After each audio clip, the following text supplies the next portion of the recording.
करने वालों को अरबाज कम्बो का सलाम। उम्मीद करता हूँ आप सब लोग खैरियत से होंगे। पाकिस्तान हांगकांग सुपर सिक्सेस में, जी हाँ, जो हांगकांग इंटरनेशनल सिक्सेस होते हैं उसमें फाइनल में पहुंच चुका है और अभी इंग्लैंड और कुवैत का सेमीफाइनल चल रहा है और मुझे जो लग रहा है कि कुवैत जीत जाएगा और कुवैत की टीम अच्छी है और शायद हमने पहला मैच भी कुवैत के साथ ही जीता था और बड़ी मुश्किल से अब्बास अफरीदी ने 6 छक्के मार के जितवाया था। तो फाइनल तकरीबन 12:30 बजे है, तो देखेंगे फाइनल में पाकिस्तान की कारकर्दगी कैसी रहती है। ऑस्ट्रेलिया को बहुत अच्छा हराया, आखिरी ओवर में 30 रन चाहिए थे और समद भाई साहब ने पहली गेंद में, अब्दुल समद थे, उन्होंने पहली गेंद पे 9 बॉल करा दी। और तो अब्दुल समद एक वीक लिंक है बॉलिंग में, बस उनको ओवर बचता है, उससे उनसे बॉल करवाना लाजमी है।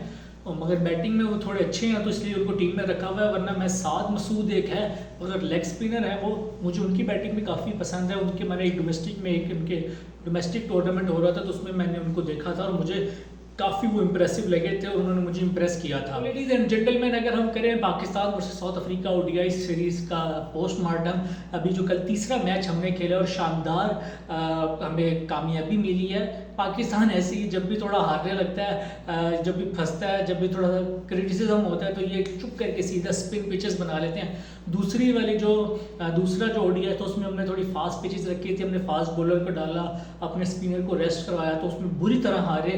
तो तीसरे वनडे में हमने सीधा किया कि कोई बात नहीं, ड्राई पिच कर दो, स्पिनर्स के लिए कर दो, डबल पेस पिच कर दो और उसमें हमें शानदार कारकर्दगी मिली। तीनों वनडे में गालिबन, जी हाँ, तीनों वनडे में हमने जो पावर प्ले होता है उसमें हमें कोई भी विकेट नहीं मिली साउथ अफ्रीका की। तो ये एक शर्मनाक सी बात ही है कि हमारे जो प्रीमियम फास्ट बॉलर है शाहीन शाह अफरीदी, या जो साथ उनके दूसरे एंड पे नसीम शाह थे, वसीम जूनियर थे, या कल हारिस रऊफ तो मिडल में आए, या साहिब अयूब थे, इनसे पावर प्ले में विकेट ही नहीं ली गई। जबकि क्रूशल है कि पावर प्ले जो टीम जीतती है मैच भी वही टीम जीतती है, तो इस पे काम करना पड़ेगा। मगर उसके बाद क्या कमबैक हुआ, स्पिनर्स ने जिस तरह पकड़ा। लेफ्टी से तो सलमान अली आका है, सलमान अली आका ने 2 विकेटें ली, उसके बाद नवाज और अबरार ने पूरी गेम साइड पे कर दी थी। और क्या अबरार की जो एक है वो गेंद रीड तो हो जाती है तो उनके हाथ को देखें, अगर वो थोड़ा सा बैक ऑफ द हैंड आएगा तो गुगली होगी, अगर सामने से आएगा तो वो कैरम बॉल होगी। मगर ये कि विद इन द लाइन रखते हैं, विकेटों में बॉल रखते हैं, जिसकी वजह से बैट्समैन के पास कोई जवाब नहीं होता और वो बेबस हो जाते हैं और आउट हो जाते हैं। और इस सीरीज में 2 बार मरतबा हुआ कि वो ऑन हैट्रिक आए मगर हैट्रिक उनके नसीब में नहीं आई। बाकी अबरार को इस पर थोड़ा वर्क करना पड़ेगा कि बैट्समैन भी डिस्कस कर रहे हैं कि अबरार का हाथ ये वाली गुगली है, ये कैरम बॉल है, तो वरुण चक्रवर्ती कितना वो करें। वरुण चक्रवर्ती एक बैक ऑफ द हैंड जो कराते हैं अपनी गुगली, जो उनकी लेग स्पिन है ना, वो भी थोड़ी उसी एक्शन में वो थोड़ी मेरे ख्याल से अपनी रिस्ट के जरिए कराती हैं, जो कि ज़्यादा स्पिन नहीं होती, सीधी रहती है, मगर बैट्समैन को तो कन्फ्यूजन का शिकार हो जाता है बैट्समैन। तो वरुण चक्रवर्ती से थोड़ा सा सीखें। या अबरार की खुद भी बॉलिंग बड़ी अच्छी है, वो अपनी लाइन जो मेंटेन रखता है ना, अगर जो बॉलर अपनी लाइन मेंटेन रखता है, स्पीड बेशक नहीं हो रही, अगर सीधी है कि लाइन लेंथ अच्छी है ना, तो वो बॉलर कामयाब भी है, उसको इतना स्कोर नहीं मरता। और अगर बात की जाए अपने हारिस रऊफ की, जी हाँ, हमारे स्पीडस्टर, उनके जब दोबारा कम बैक हुआ और माशाल्लाह से पहले ही ओवर में 3 चौकों से उनका इस्तेमाल हुआ। भाईजान स्लो पिच है, आप इतना जलील हो गया, आपको टीम से ड्रॉप किया, आपने वहाँ मैच हरवाया एशिया कप में, स्लो पिच है, यहाँ पे वेरिएशंस काम करेंगी और आप सीधा आके वो पेसी मारी जा रहे हैं। अपने दिमाग से बंदा नहीं सोचता, ये बंदा अपने घुटनों में इसकी अकल है, वहीं से सोच रहा होता है, पता नहीं कहाँ इसका वो दिमाग है। बाकी फुल पेस मारा, उसने भी अच्छे 3 चौके मारे आगे से बैट्समैन ने। पता क्या सीख के आए हो, आपको ड्रॉप किस लिए किया था भैया? ड्रॉप किया था आप कोई थोड़े समझदार हो गए, आप डोमेस्टिक में भी आपने अच्छे खासे यंगस्टर से मार खाई है, उसके बाद यहाँ के भी कम बैक आपका ऐसा हो रहा है। और वसीम जूनियर को ड्रॉप करना बहुत बड़ी गलती थी। शाहीन शाह अफरीदी ने वसीम जूनियर को, जिसने बड़ी अच्छी बॉलिंग कराई थी दूसरे मैच में, अच्छी कराने की कोशिश की थी, काफ़ी अर्से के बाद बॉलिंग कर रहा था गेम में, तो मतलब कि 140 से ऊपर की मतलब कि उसने मेंटेन की हुई थी पेस, और अगर उसको चांसेस मिले तो वो बहुत अच्छा लीथल बॉलर साबित हो सकता है। मगर एक मैच के बाद हारिस रऊफ को बुला दिया और उसको ड्रॉप कर दिया। अब पता नहीं उसके साथ बात हुई थी या नहीं, शाहीन शाह को अगर ड्रॉप किया शाहीन शाह अफरीदी ने वसीम जूनियर को, तो उसको बात करनी चाहिए कि भैया आपको क्यों ड्रॉप कर रहा हूँ, हारिस रऊफ को मैं क्यों खिला रहा हूँ। अगर आप बात नहीं कर रहे, अपनी मनमानी कर रहे हैं, तो आप बहुत बुरा कर रहे हैं। यही चीज़ें बाबर ने भी की थी, बाबर ने भी अपने कप्तानी में अपने यारों दोस्तों को खिलाया था। तो देख लें, कोई बरकत नहीं रही बाबर की। अब बाबर कहीं भी जा रहा है पूरे पाकिस्तान में, अब उसकी फैन फॉलोइंग तो एक बन चुकी है ना, मगर जो क्रिकेट की समझ रखते हैं वो उसको पता है कि बाबर ने एक अच्छी कप्तानी नहीं की, अच्छी टीम बिल्ड नहीं की, अपने यारों दोस्तों को खिलाया, अपनी जो बेंच स्ट्रेंथ था उसको नहीं आजमाया। अब हारिस रऊफ का बेस्ट फ्रेंड भी शाहीन शाह अफरीदी है। अब क्या वजह है कि वसीम जूनियर को बिठा के हारिस रऊफ को खिलाया, ये सवाल उठता है। और शाहीन शाह अफरीदी को भी चाहिए था कि अब इस सवाल पे इस पर जवाब दे, भाई क्यों, क्या रीज़न थी।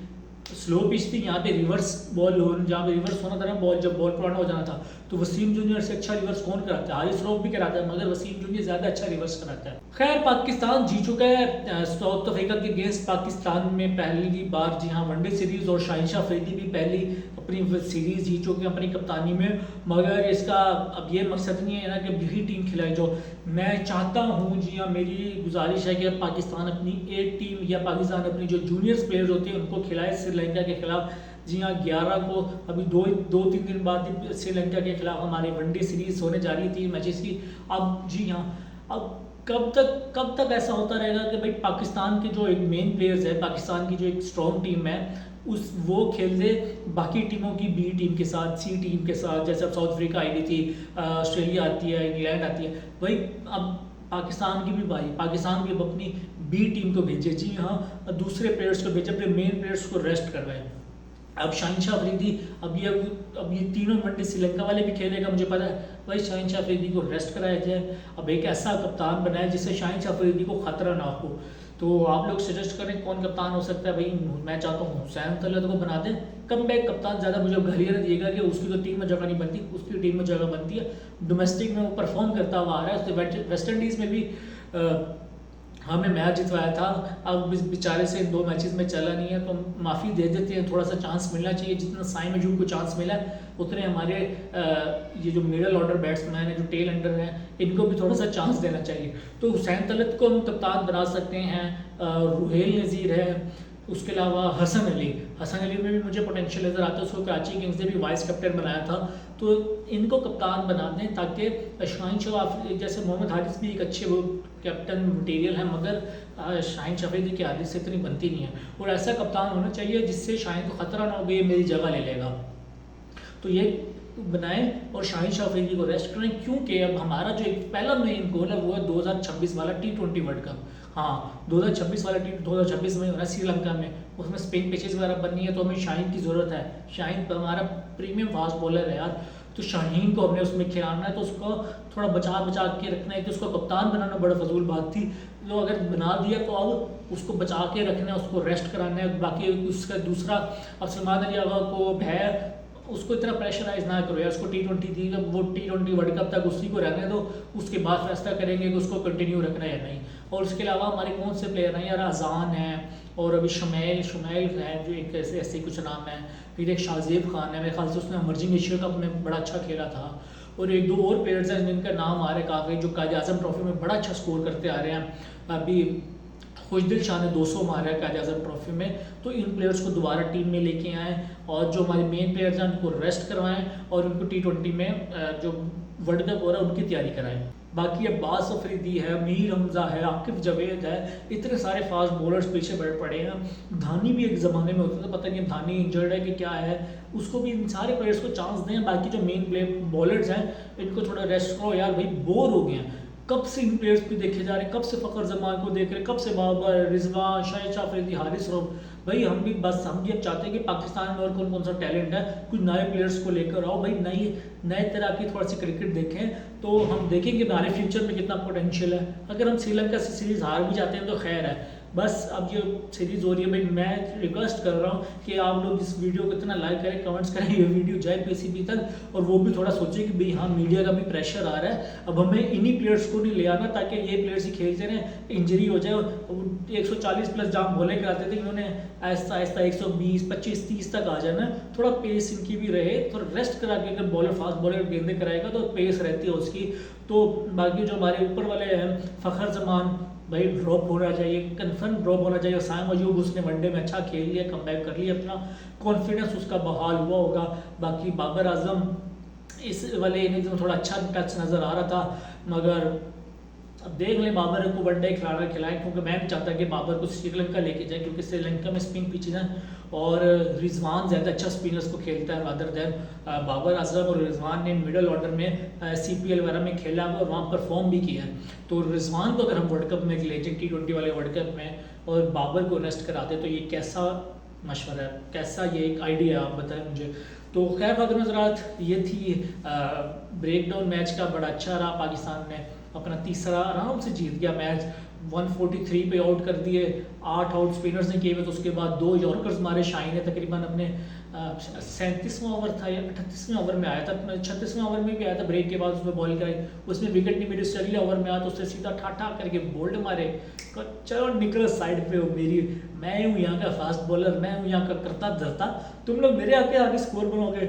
यहाँ से अगर वो चले जाते ना, मुझे डर लगा हुआ था यार 110-20 पे हो गए थे 7-8 आउट। मैंने कहा यहाँ से 180-90 पे ना चले जाएं, सही बेइज्जती हो जाएगी। तो खैर गाजी पाकिस्तान ने अच्छा उनको पकड़ लिया था 143 पे। जब चेज़ की बारी आई तो हमारे फ़खर जमान वहीं पे उन्होंने अपनी टांगें फैला दी। बाबर भी पहले एक आधे ओवर में फंसा था, वो उसकी धुनी में आगे बर्गर ने गेंदें मारी। बर्गर ने इधर मैं हराम का बर्गर हूँ, तुम्हें मैं खेलने दूँ, मगर उसको फिर आहिस्ता आहिस्ता जैसी बॉल ये देखा था बर्गर गेंद लेकर आ रहा, बॉल घूम रहा, शाहीन शाह गेंद लेकर आ रहा, बॉल क्यों नहीं गप तब घूम रहा। फिर बाद में बॉल थोड़ा सा पुराना हुआ, बॉल भी सीधा हुआ, फिर साइन ने अच्छा खेलना शुरू किया। बैड लक थी कि भाई जब स्कोर भी थोड़ा ही था, कौन सा प्रेशर में आना था, 1.25 का मेरे ख्याल से रिक्वायर्ड रन रेट था, तो बाबर जी हमारे आउट हो गए। और जब 70 बनाए हुए थे, मैं सोच रहा था कि यार अगर साइम अयूब अपनी सेंचुरी की तरफ जाए कितना मज़ा आएगा, पर बेचारे 70 थे और पीछे भी रन भी 30 रहते थे, मगर उन्होंने ये सोचा नहीं। मैं ये बैठा था कि शायद अल्लाह करे साइन को हो जाए कि मैं अपनी सेंचुरी की तरफ जाता हूँ और रिजवान भी साथ दे। तो खैर काफ़ी नजरात बहुत ज़्यादा बातें होगी। बस मेरी इस वीडियो का मकसद यही था कि मैं बोलूँ कि पाकिस्तान अपनी बी टीम को, जो दूसरे प्लेयर्स हैं, शाहीन हैं, पता नहीं क्या कहते हैं उनको, उन प्लेयर्स को चांस दे अपनी श्रीलंका के खिलाफ वाली सीरीज़ में। बाकी खबर नजरात मिलते हैं किसी न वीडियो के साथ। तब तक अपना और अपने चाहने वालों का ख्याल रखिएगा। खुद आने के बाद।